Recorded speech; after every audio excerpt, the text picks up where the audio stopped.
What would you like to see change in your life? And what is the biggest obstacle that you're facing now? I run 2 programs called Inner Knowing and Good Life Designed for serious individuals who are ready to take the next step in their personal and professional lives. I will personally be coaching a small group of individuals on tools and frameworks for creating an intuitive practice and for creating self-mastery in their life. As someone who's helped countless entrepreneurs open doors of possibility that they never thought existed, I've seen these strategies transform people's lives. The best part is that you'll 10x your output, unlock your creative genius. I'll work with you weekly to overcome your limiting beliefs. I'll teach you how to create clarity, processes, develop your intuition, and set a new framework on how to live your best life. And you'll get access to guided meditations that I have personally created that are not available anywhere else. We'll create a new self-concept that you can practice moving forward. This method is so effective that even if you don't have a lot of time or if you think you're not ready for a change, these frameworks and methodologies will still work for you. You can check out the link in the show notes to join the waiting list, and you can also check out what some of the previous clients had to say about our time together. It's first come, first serve, and I hope to see you there. Hi, my name is Yasmin Tarehi, and this is Gateways to Awakening, where we host one-on-one conversations with leading experts in wellness, well-being, and spirituality. On today's episode, I speak with Lisa Wimberger, who is the founder of the Neurosculpting Institute and the co-founder of the NeuroPraxis App. She holds a master's degree in education, a foundation certificate in NeuroLeadership, and a certificates in Medical Neuroscience, visual perception, and the brain and neurobiology.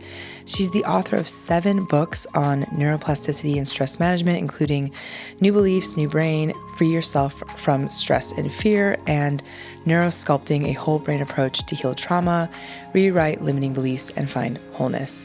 She began her meditation practice at age 12, and she's got over 60 international franchises, runs multiple companies.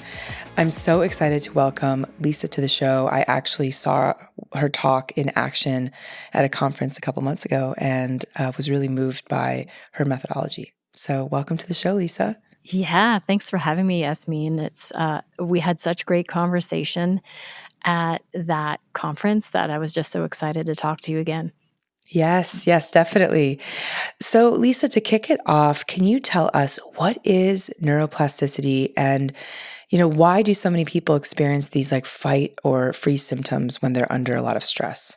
Yeah. So neuroplasticity is the term that science uses to describe a state of learning in the brain and the nervous system. So anytime the nervous system is paying attention to something and committing it to memory and then referencing it again later, that's learning, right? So we learn how to move, we learn how to walk and talk, we learn how to replicate trauma and stress patterns, and we learn how to move out of them. And all of that are states of neuroplasticity. So instead of thinking about the brain as a fixed thing, we think about it as plastic, meaning moldable and never really taking the same shape. So instead of elastic that returns to the same shape, the brain is considered plastic because it's shaping itself based on our life's experiences, our thoughts, our perceptions.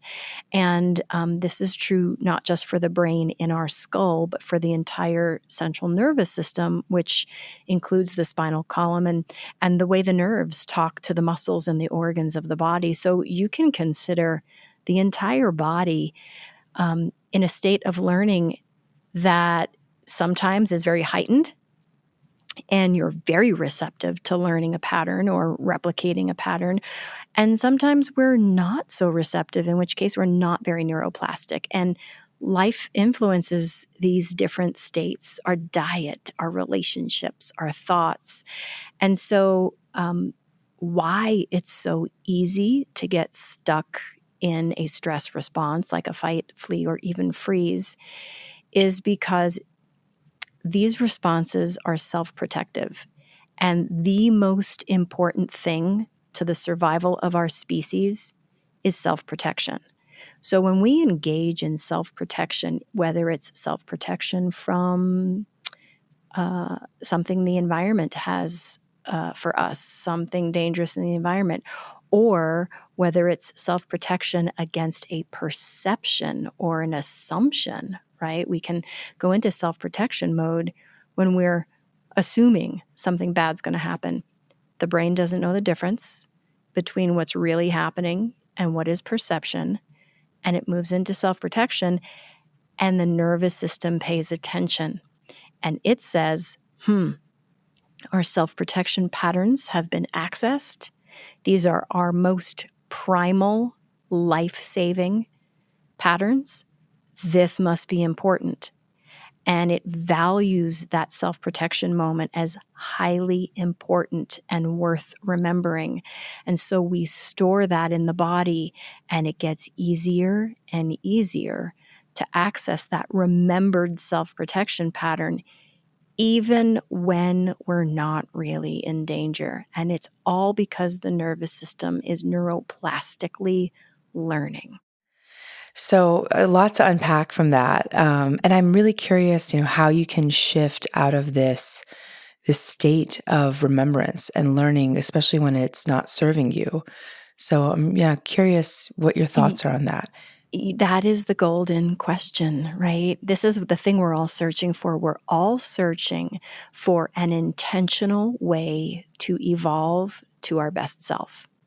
And generally, when we think of that journey and that purpose and that mission on the planet, we're not thinking we'd like to keep our stress responses dominant. We often think, I kind of want to get past these, and I only want to use them when in real danger. And so neuroplasticity does not really discern. It just offers us the opportunity to learn. So that means with practice, tools, the right approach, and the right intention, you can use your perception and your behaviors to create learning moments for your brain and your nervous system, the very same way self-protection responses create learning for your brain and nervous system. We use the same process, and we just use it intentionally. Our stress responses are often subconscious and default, so they're unintentional. Well, you can add intention into the system. First, you have to learn and know the system, which is why it's so important to learn about the nervous system and how it works. And then you layer intention into that. And now what you actually have is a self-directed moment of heightened learning in the brain and the nervous system. And then you can sort of direct it to focus and learn anything you want it to.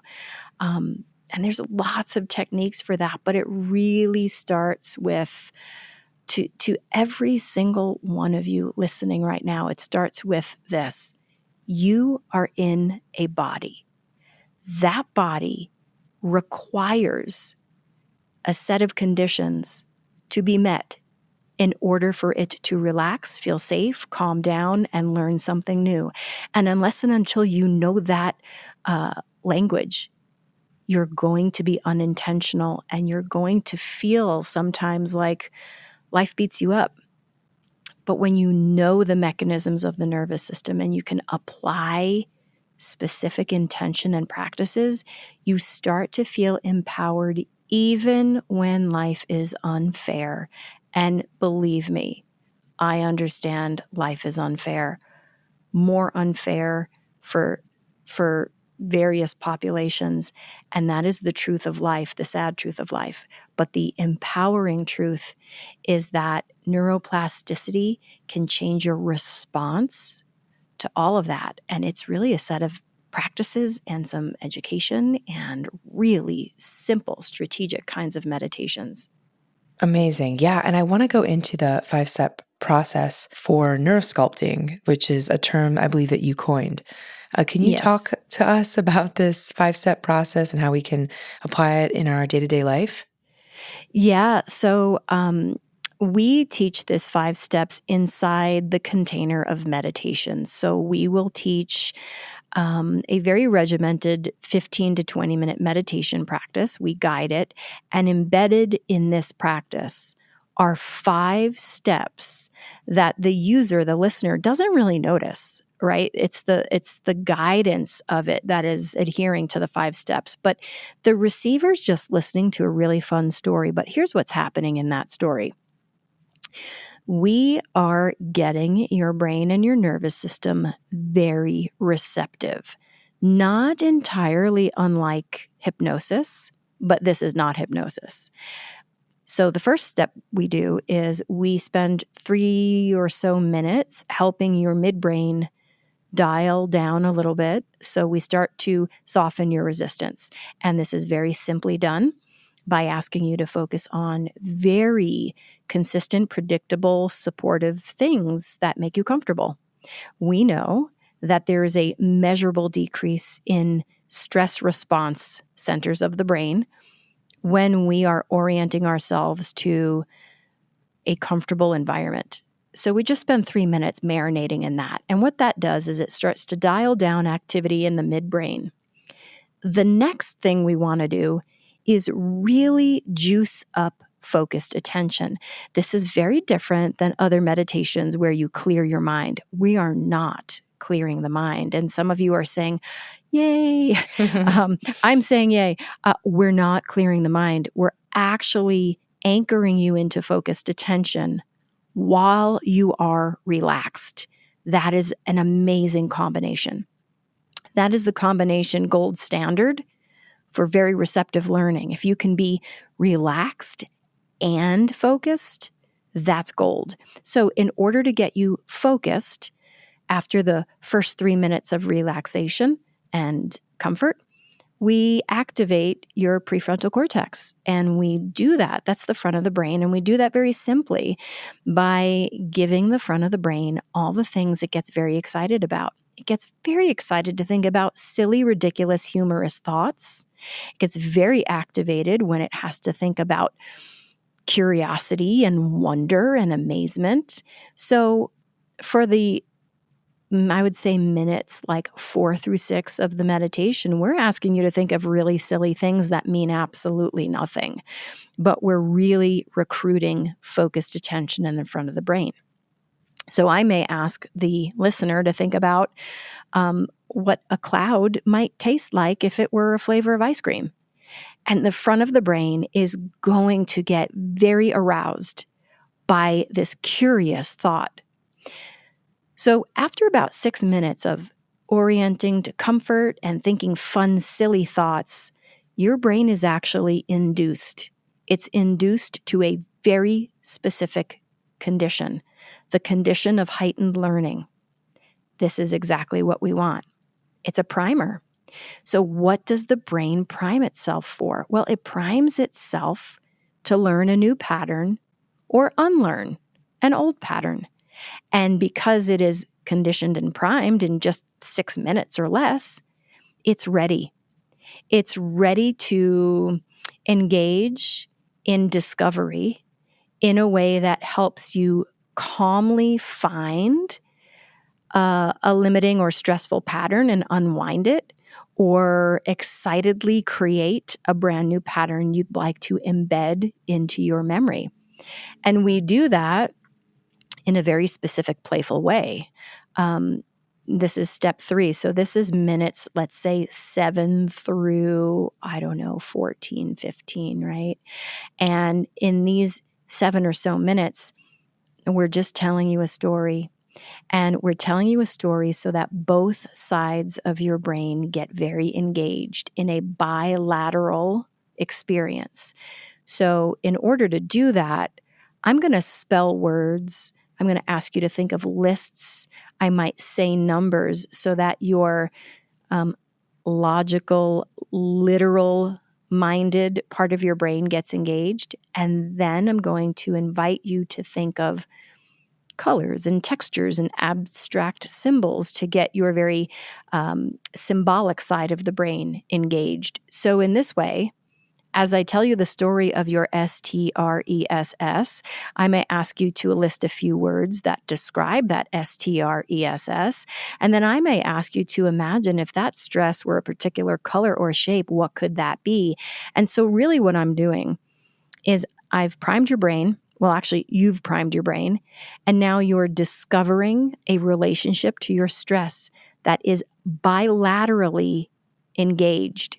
And that's very important because a bilateral stimulation, number one, keeps us recruiting more of the brain. So the brain is starting to value this discovery as very important.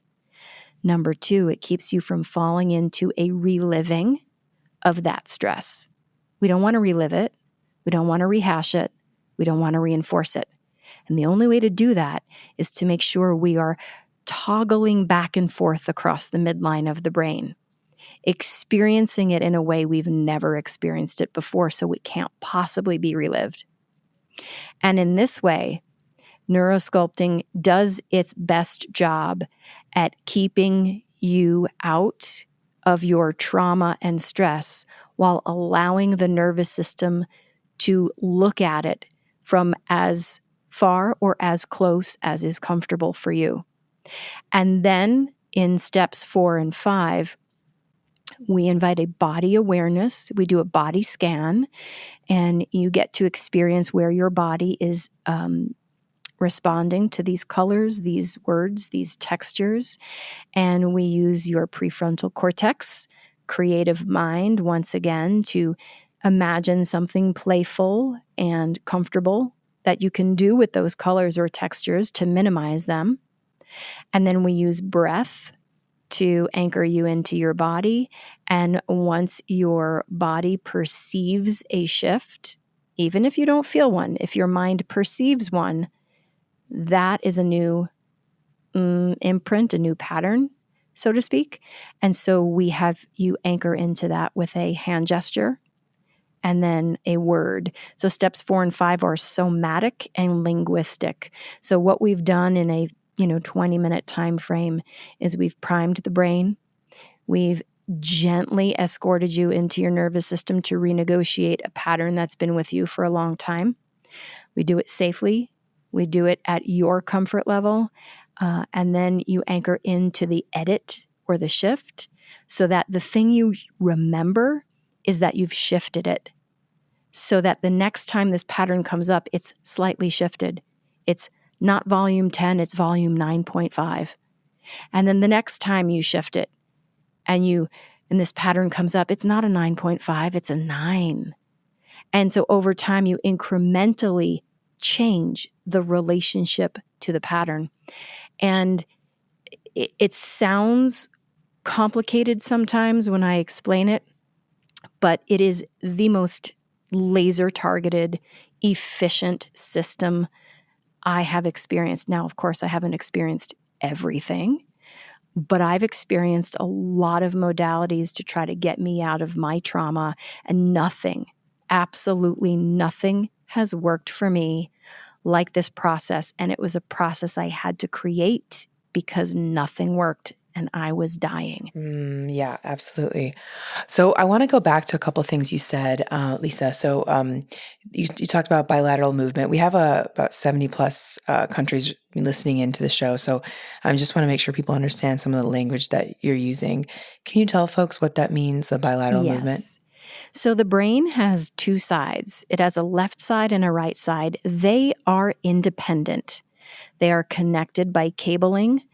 And they talk to each other. And generally, they do similar things, but they are two independent brains, so to speak.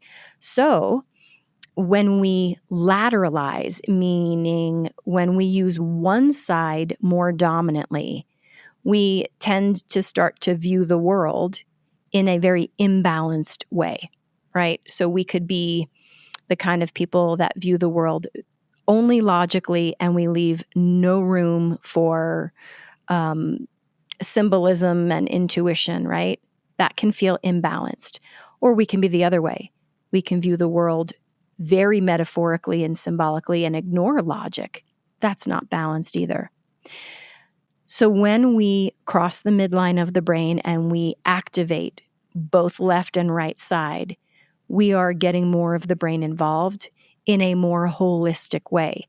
If you think about the body, it's the same thing. You must cross the midline of the body to be balanced. So if you were to be walking right now, your left foot goes forward, but your right shoulder slightly comes forward in an opposite balancing manner. It's the same in running. It's the same in sports and dance. There is always the opposite side there to counterbalance. And with the brain, if we use the opposite side to balance and we go back and forth, we are creating efficiencies, safety, balance, and more brain real estate, which means everything's value gets heightened.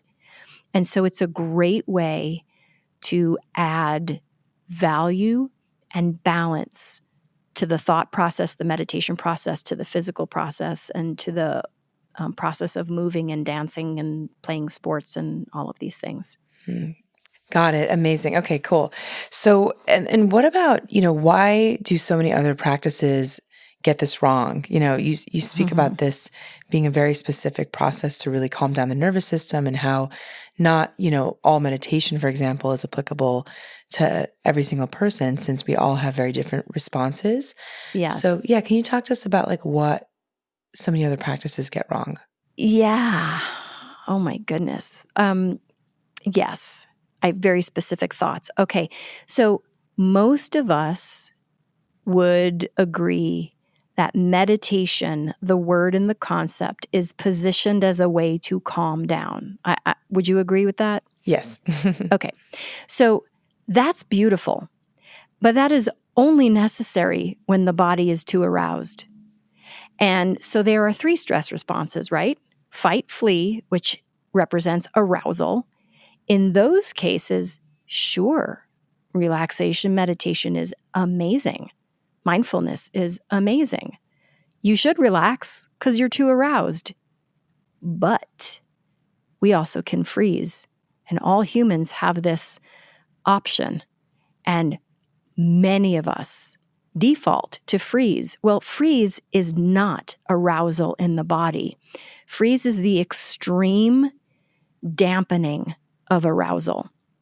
Freeze in the body as a stress response drops the heart rate, contracts the muscles, deprives the brain of oxygen, and can kill you. This was my seizure syndrome was extreme freeze. In a case where your patterns push you inward towards freeze, the last thing you should do is try to calm down. And I say that with so much passion because I want you, the listener, to hear me say, if you are someone who goes into withdraw and freeze, you do not want to calm down. It is detrimental. You need to arouse the body to come back to baseline. So when we lump meditation as a healing modality into this blanket statement of it helps you calm down, well, some of us don't need to calm down. Some of us will die if we calm down any further. We'll go into dissociation, we'll go into bradycardia, and we will die. And I'm being extreme right now, but because I'm speaking from experience, this was me.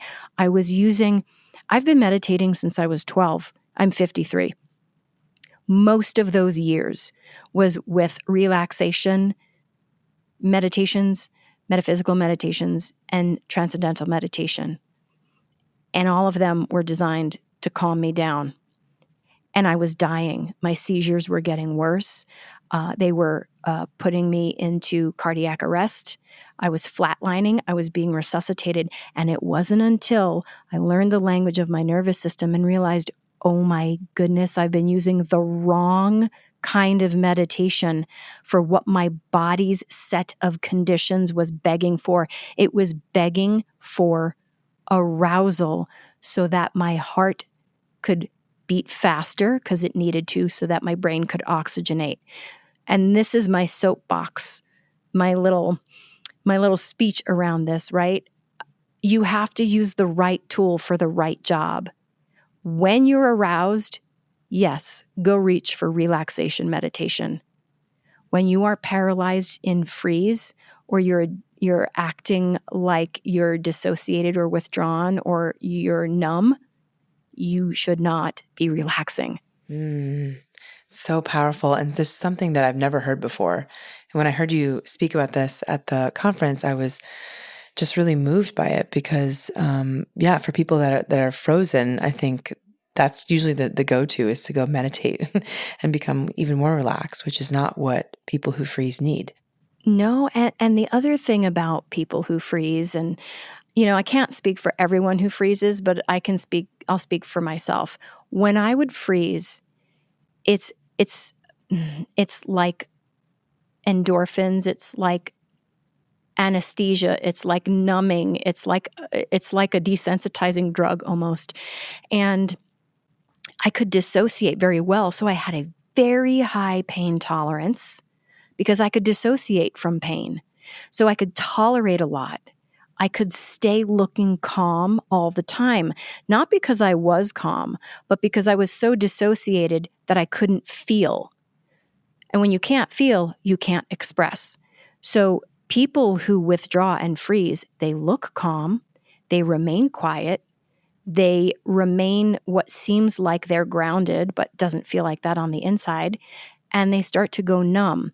What's actually physically happening is that their heart rate is decelerating, and they're starting to dissociate because their brain is being deprived of oxygen. So now you can hear people, but you're not really understanding them, or you're not even caring or motivated enough to respond. You go into this almost like you're in a bubble, and the rest of the world is outside of you.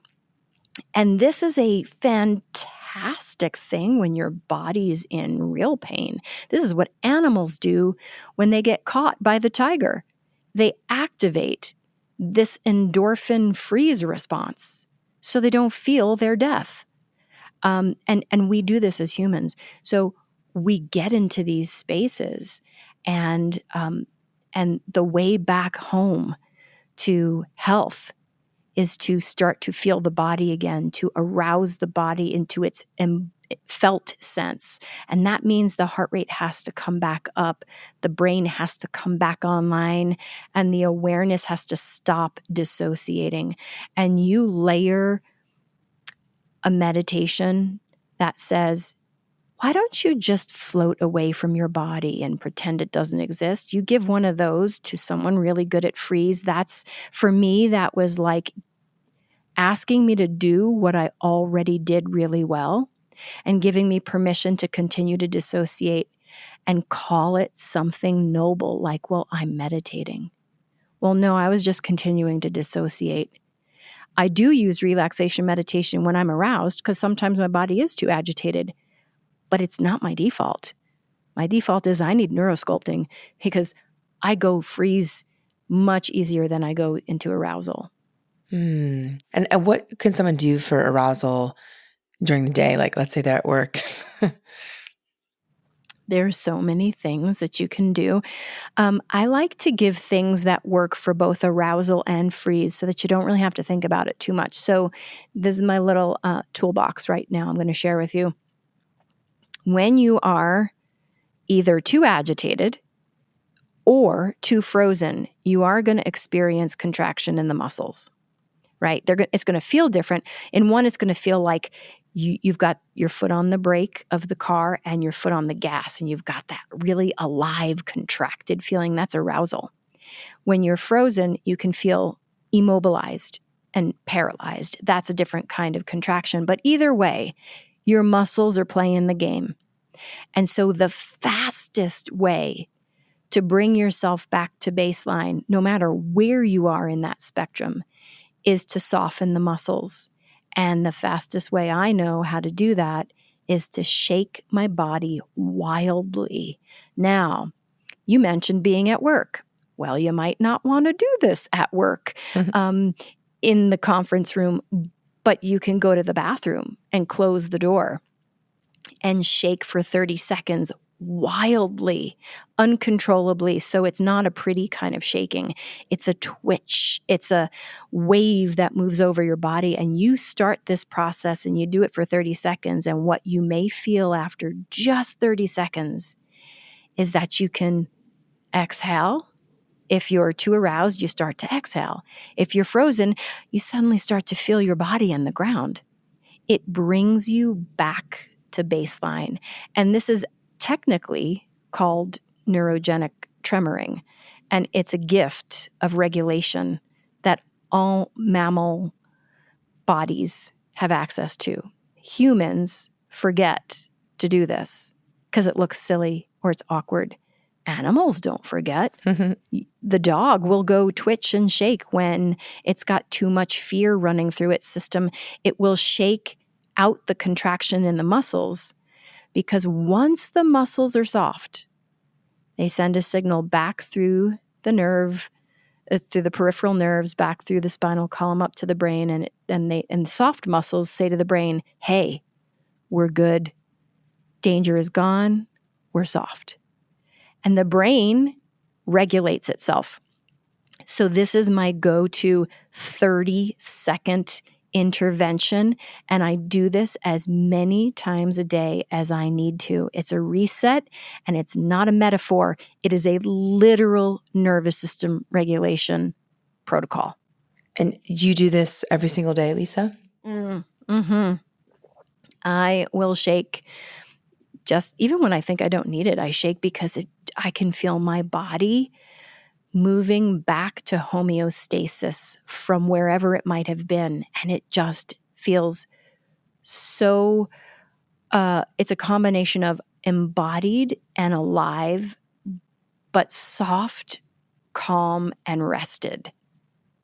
That's what I feel when I do it. And yes, I do it every single day. I love that. Amazing. So great. So why is emotional regulation so important? Well, because the emotional pain path and the physical pain path in the brain overlaps. And often we don't know the difference.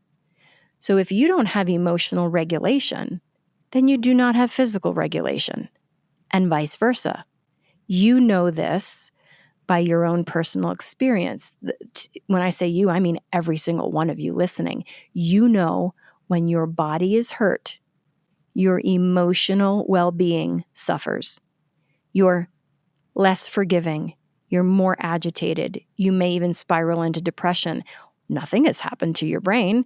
Your pinky's broken, or you hurt your leg, or you have a stomach virus. Either way, when your physical body is dysregulated, your emotions dysregulate.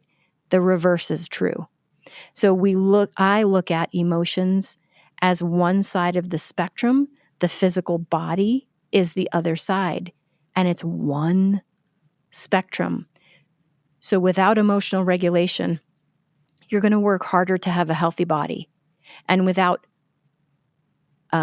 healthy lifestyle for your body, you're going to work harder to be emotionally regulated. So I don't separate it from physical well-being, and you have to come at the body systemically as an entire organism to get the most efficient, long-lasting change.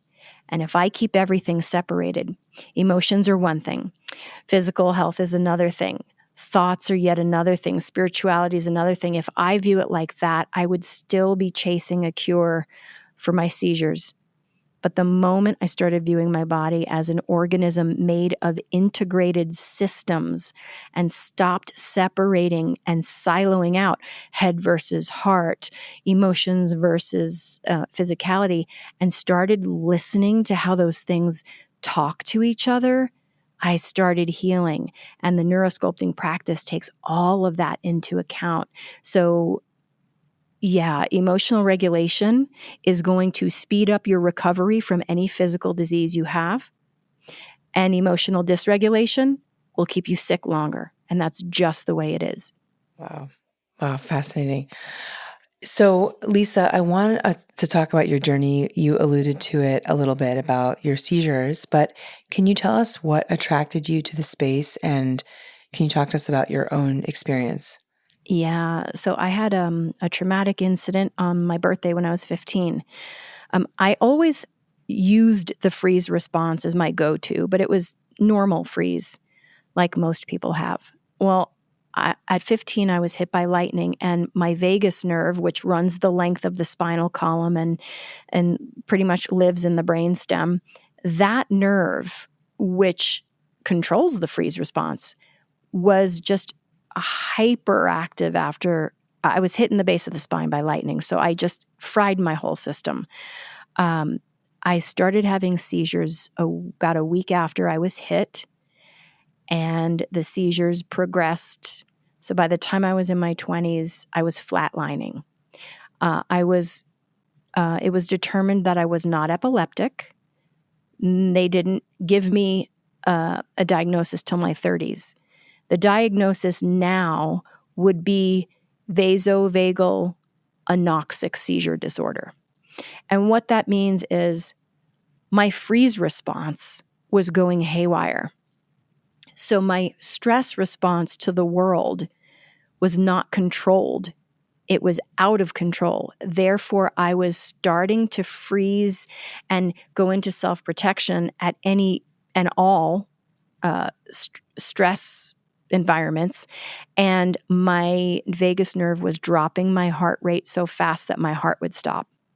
And then my brain would shut off, and then I would drop to the ground unconscious, and then I would go cyanotic, so I would turn blue and rigid, and your heart kicks back in after, anywhere from, generally it's supposed to kick back in after 15, 20 seconds. But the more I was having seizures, by the time I was in my 30s, it wasn't doing that. I was out sometimes for minutes. I mean, I flatlined in a doctor's office, and I was out long enough for them to go into the next room and get a needle of atropine, and they were going to resuscitate me with atropine, which is very jarring. It's like a jolt to the heart. So I was not calibrating back to a beating heart and a functioning brain very well anymore. And by the time I was in my late 30s, I had to be resuscitated many times. And that was non-negotiable anymore, because at the time I had a little daughter.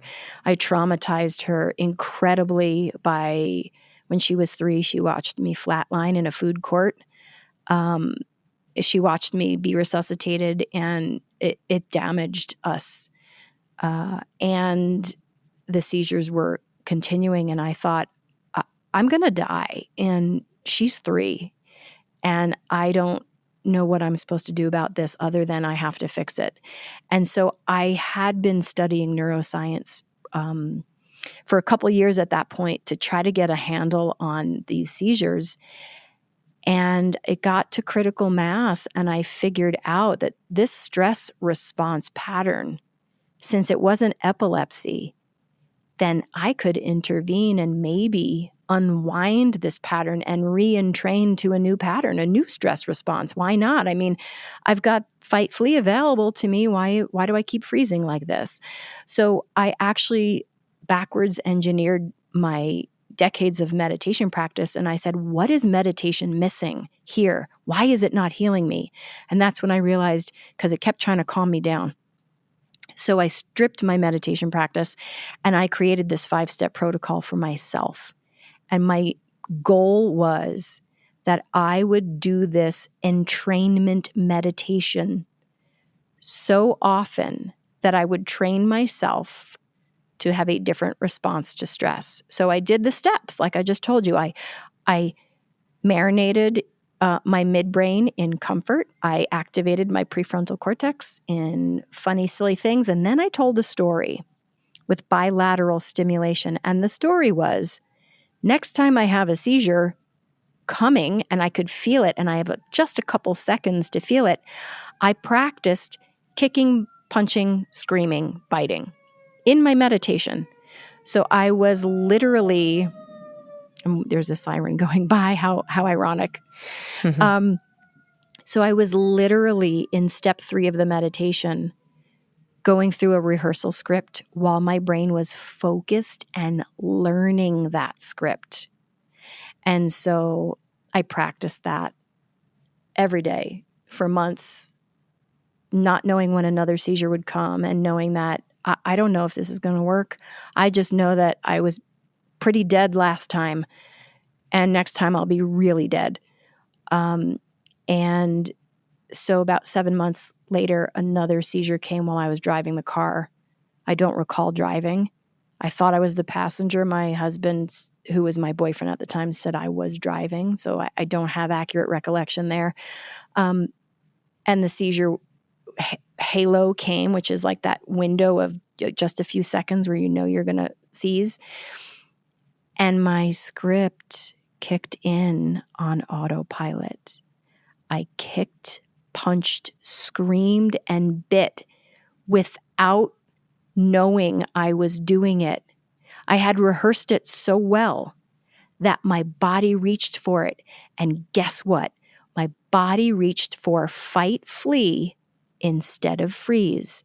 And what that resulted in was my heart staying elevated, my brain staying oxygenated.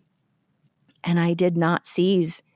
Instead, I had a lifetime of trauma come out. Like I started having memories, which is a whole other story.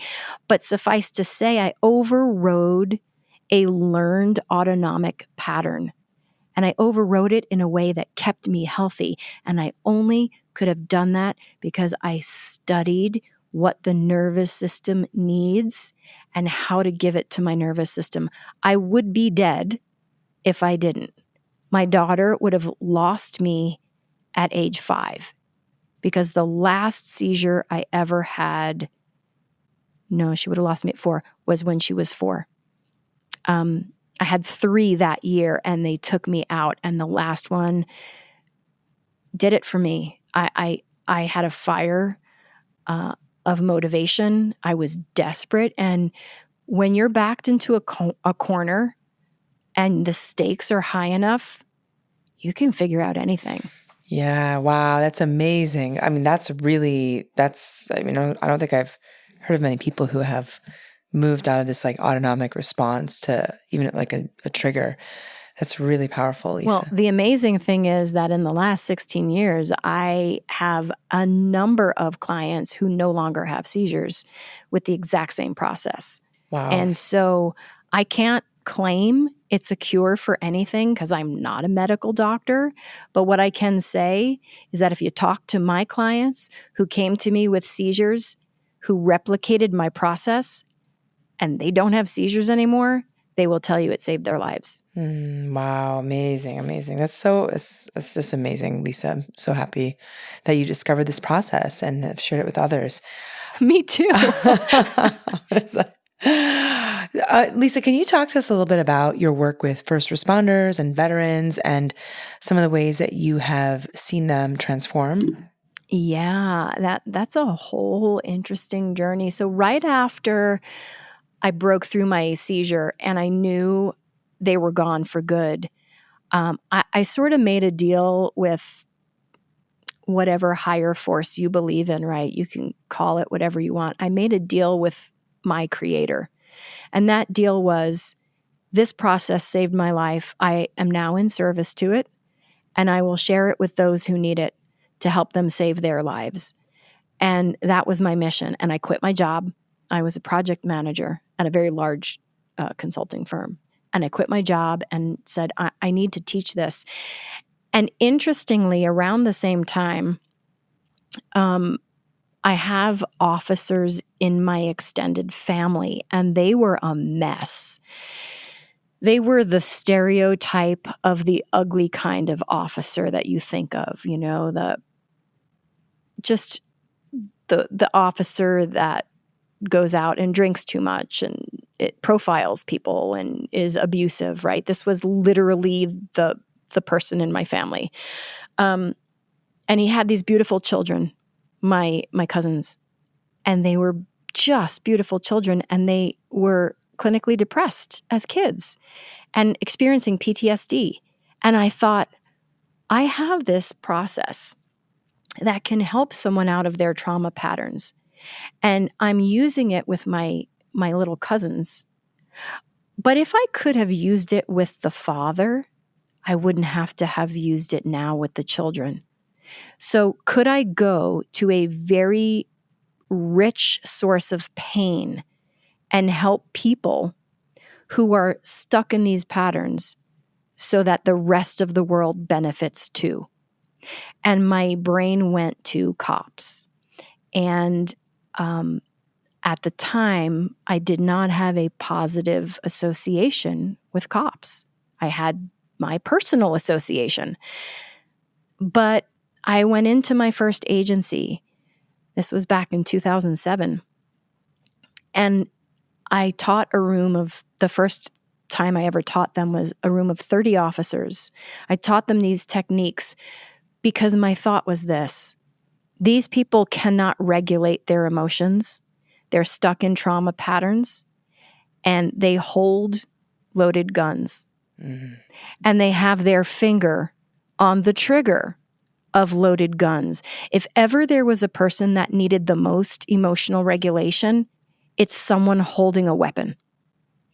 And I thought, if I could help humanize an officer so that they are an embodied, regulated being, maybe I could save lives.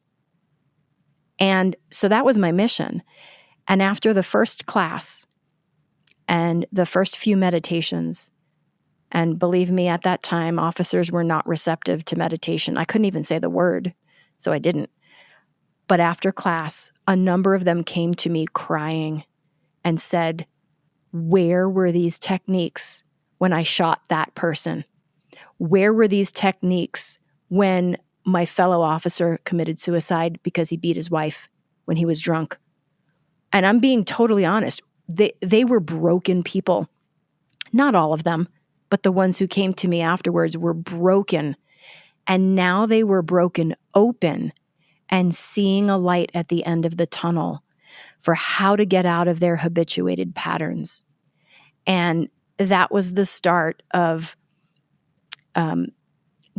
over a decade of working with officers and those in deep levels of PTSD, especially the ones who carried weapons, like, returning veterans or cops. You can't expect a nervous system to do something healthy with compound stress and trauma if you haven't taught it how to do something healthy with that.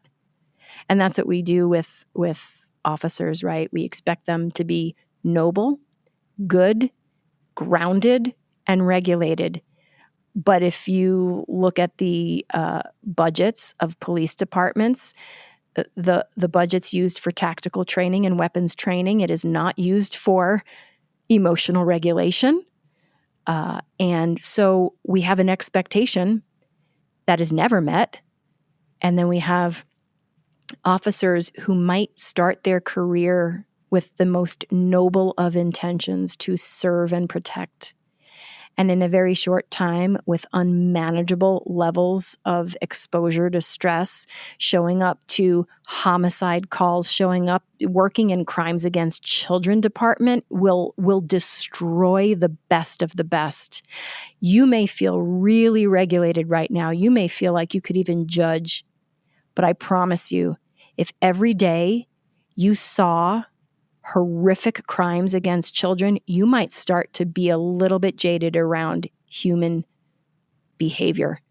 And you may start to get dysregulated. And these are the officers I worked with. And it was fascinating to me. I never thought I was going to work with cops, but it was a need. And I promised my creator I was in service to this, and it would take me where it needed to go, and it needed to go there. And that's where I went. Wow. Thank you for sharing, Lisa. That's really, really powerful. Wow. I am curious, looking back on this journey that you've been on, really, it's been a journey. What sort of things have surprised you the most? What has surprised me the most is that doing this sort of internal work and self-regulation work has enriched my relationships 10,000 times, right? So it's this weird put your oxygen mask on first moment where growing up, I always put other people first. It was, I was taught to be a healer, right? Not in those exact words, but I was taught to serve and be a healer. It was my natural inclination. I loved to listen to people's problems. I loved to help them through their problems. But I never addressed mine, because to address my own felt selfish to me. When other people needed me, how could I possibly say I needed to spend me time? It just felt really selfish to me. And finally going in to do the work of self-regulation helped me see that that gifted my daughter a mother who was alive. Like it became very clear to me, it is not selfish to regulate yourself, to take the time to give the care and attention to your body that you live in, that is the thing that touches other people, the mouth that speaks to other people, the eyes that look at other people. This is all in service to the world for you to do the self-cleanup, the self-regulation, the self-balancing, the self-compassion, the self-love. And I couldn't get there until I stopped viewing it as selfish and started viewing it as necessary. And so that's the most surprising thing, is that it helped me love better. It helped me laugh more. It helped me want to forgive people. It helped me admit my mistakes. It helps me accept that I will make more mistakes, and that's just what humans do, and that at that point in time, I'll learn to love myself again. And all of this came once I got past this idea that self-care is selfish. That's beautiful. Yeah. Amen to that. Like to give from a full cup rather than a half cup, for sure. I think that's something we're all learning. So, Lisa, what do you want to tell our listeners about their health, wellness, and well-being? What's your main takeaway?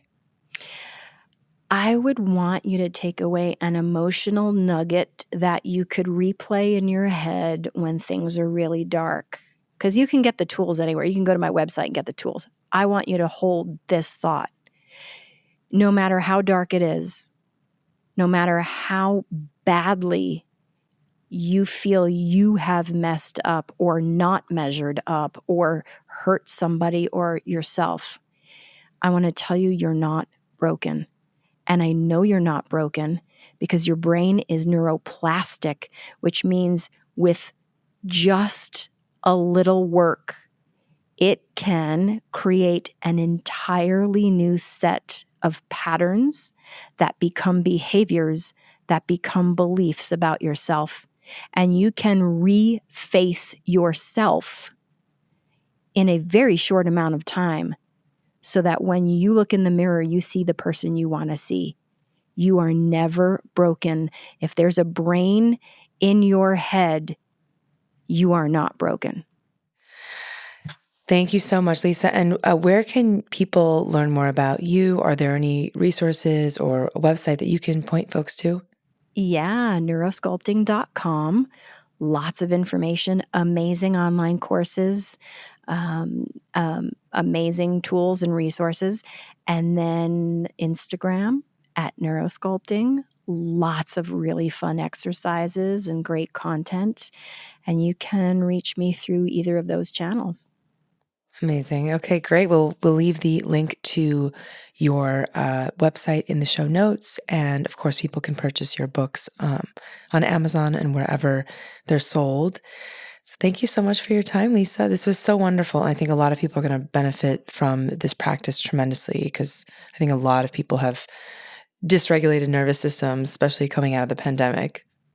Absolutely. And it was so great to talk to you, Yasmin. Oh, thank you so much. For our audience, thanks for joining and for listening. In this episode, we learned about neuroplasticity with Lisa Wimberger. And you can tune in to Gateways to Awakening, where we host one-on-one conversations with leading experts in wellness, well-being, and spirituality. Thanks again.